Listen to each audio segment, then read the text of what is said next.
I would now like to turn our attention to the credentialing update. Please join me in welcoming Dr. Beth Shelton, Director of NEDC, and Hilary Smith, National Manager of NEDC. Good morning, all. It's good to be here and to give an account of work thus far on a credentialing system for mental health professionals and for dietitians providing eating disorder treatment. So first, to the purpose. What's the purpose of the credentialing project? I think most people at this meeting are well aware of the treatment experiences of people with lived experience and their families and supports who struggle to find treatment that meets their needs in a timely way. The credential is one way to help with this and to reduce the suffering that comes from delayed and inaccessible treatment. Who's it for?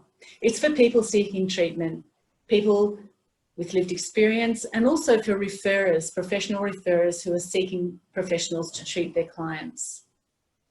It's also for treatment providers to be credentialed and to have their expertise recognised. In terms of the partnership with ANZAED, in 2019, NEDC commissioned a scoping report which identified ANZAED as the right organisation in Australia to operate a credentialing system, and NEDC as the organisation to partner with ANZAED to scope, design, trial, and to get the credentialing system into sustainable action. This is a 3-year project as planned now. I'd like to take the opportunity to thank ANZAED for the partnership at this point. So we're 1 year, phase 1, into the project, and to thank ANZAED for the collaborative and collegiate relationship that we've developed in this work, and just say NEDC really looks forward to continuing that and to continuing this work with you over the next couple of years.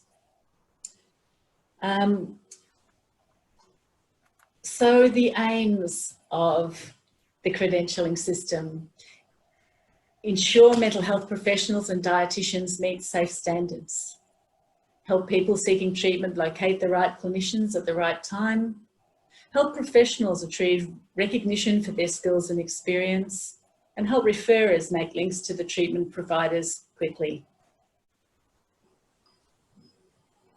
The project objectives are outlined. We want to scope, develop and test a credentialing system for eating disorder treatment providers in mental health and dietetics. So ANZAED, in partnership with NEDC, will refine the design details of the credentialing system and pilot the system for the first time. Piloting will enable close stakeholder consultation on the interface of the credentialing system and enable further changes to be made to ensure that the credentialing system works effectively for stakeholders when it's launched.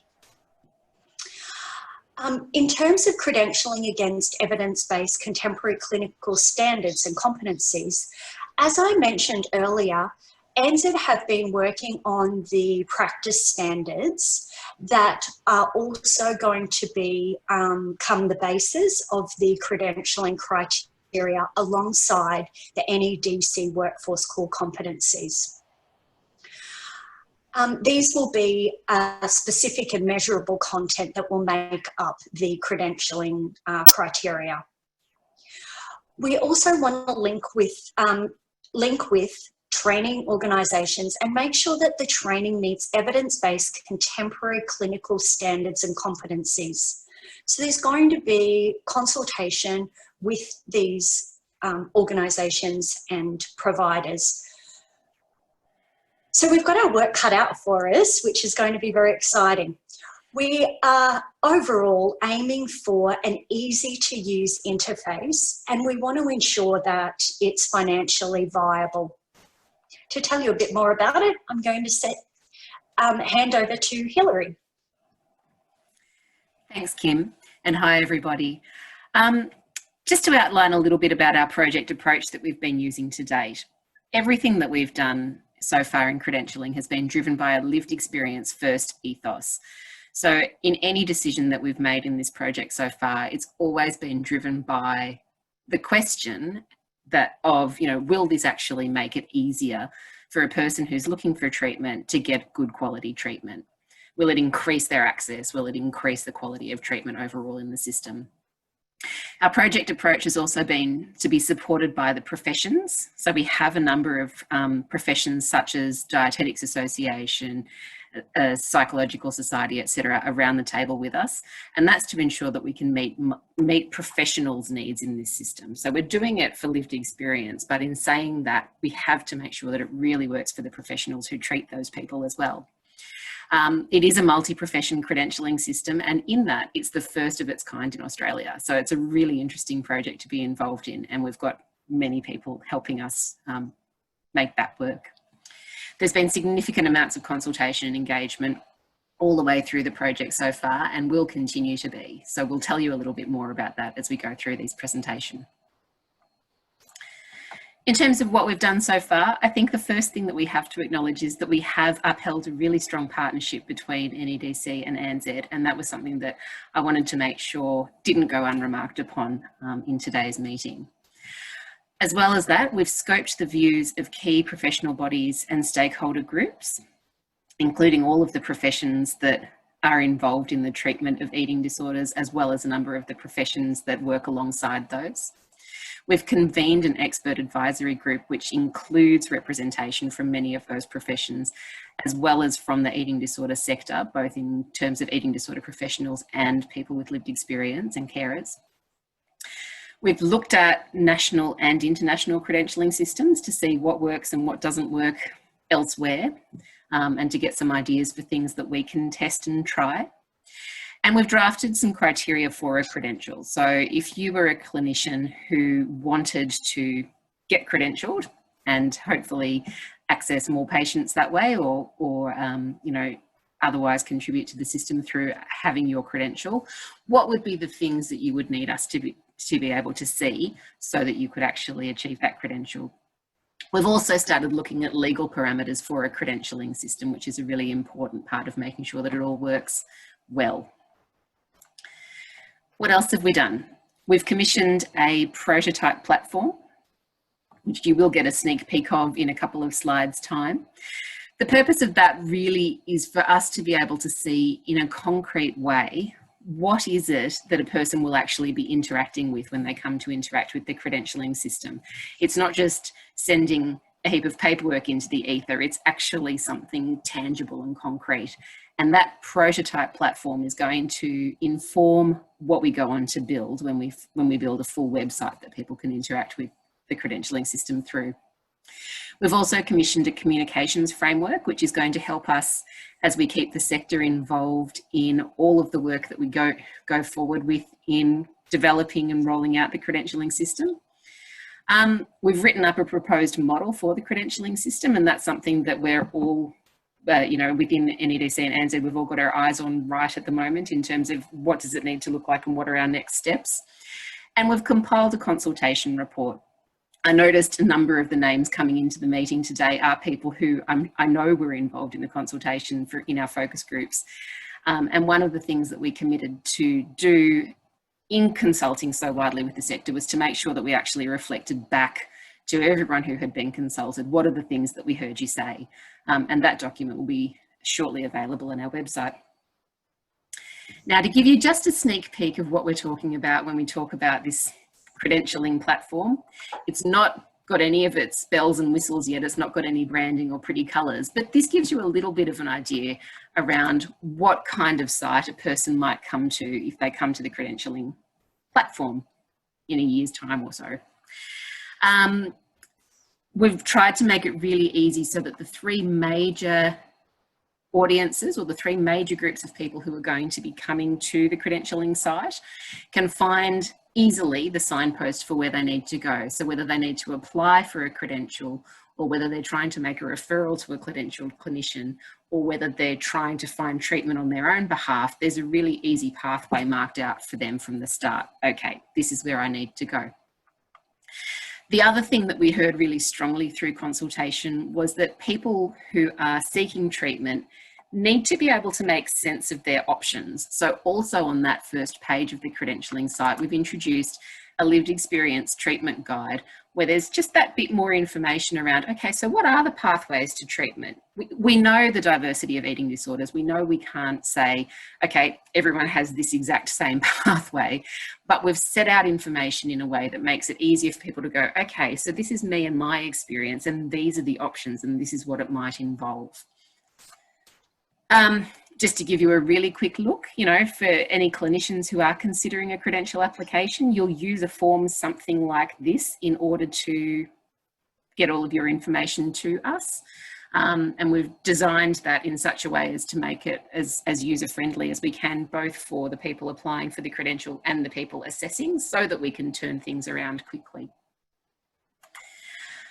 Once you've achieved your credential, you'll get one of these little pins on the map that will sort of say, okay, here's me, here's where I am, and this is where I'm practicing. The idea then is that a person who's looking to make a referral or a person who's looking for their own treatment can come to this page, can enter all of their criteria for who they're looking for, and these different pins can pop up for them, and they can say, right, okay, great, there's this many people in my area. I'm going to check out their different profiles. There's a function for every credentialed clinician to create their own profile. This is obviously just a mock-up here, where someone can say, okay, this is my treatment approach, this is a bit more about me, these are my special interests, this is how you can get in touch, so that every credentialed clinician is really accessible to the people who might be seeking treatment from them.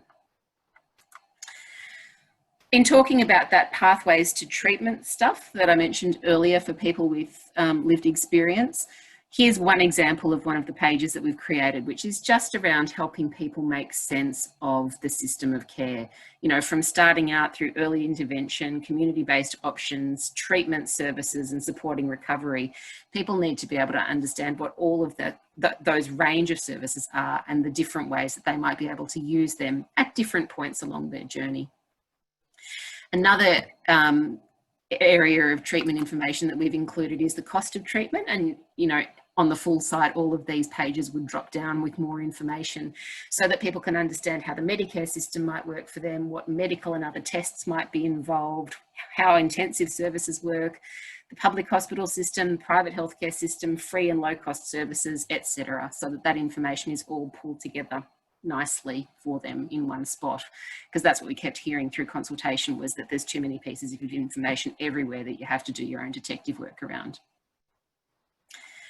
So I keep talking about consultation. Who have we consulted? Well, we've consulted really widely, including people with lived experience, carers, clinicians, service leaders, representatives from different professions, and a range of other stakeholders.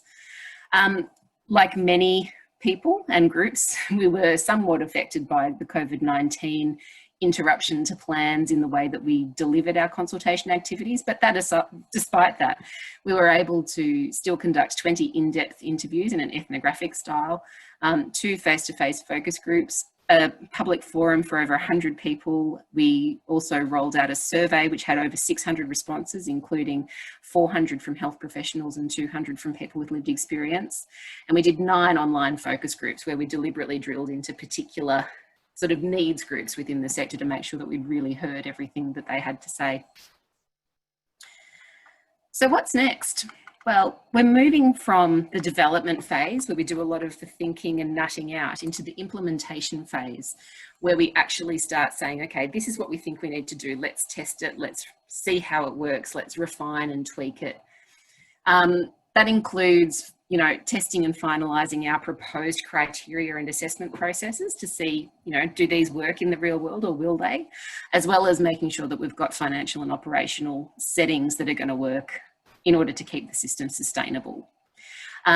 You've seen the snapshot or the sneak peek of the website, and obviously we'll build a full one of those with a lot more colours and pretty things. And we'll also be piloting and evaluating the credentialing system in the next 12 months. So that's the important thing, I think, for everyone here to be aware of, that it's not going to roll out immediately. There'll be a lot of testing before that happens, but it is a 12-month sort of period where that's going to all occur. That prepares us for fully rolling the system out in the financial year 2021-22. So this time next year we'll be just about ready to roll. Of course, the most important thing about what's next for everyone here to hear is that there will be regular communications from both ANZAED and NEDC to keep you all informed throughout. And I'd encourage any of you who aren't already to be following both organisations, considering joining as members, dropping us an email, checking out our websites, and, you know, being in touch if you've got any particular questions. There will be many opportunities for consultation over the next 12 months, which you'll hear more about, and the easiest way to hear about those is to get on both of our mailing lists. Thank you. Thank you, Hilary and Beth, for the overview and update. As I'm sure you can all imagine, we are so excited and just really pleased that we've been able to come on board with NEDC and support these proposed changes that are absolutely going to make a difference to patient outcomes and care that people with eating disorders experience.